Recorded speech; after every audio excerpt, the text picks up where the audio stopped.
ब्रह्ममुरारिसुरार्चितलिङ्गं निर्मलभासितशोभितलिङ्गम्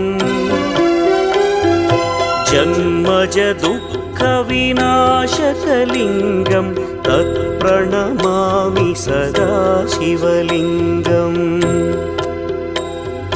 देवमुनिप्रवरार्चितलिङ्गं कामदहन करुणाकरलिङ्गम्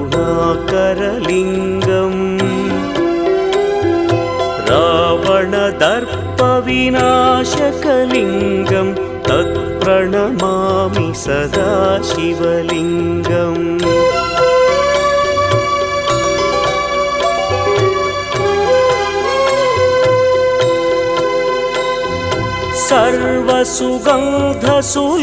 सर्वसुगन्धसुलेपितलिङ्गं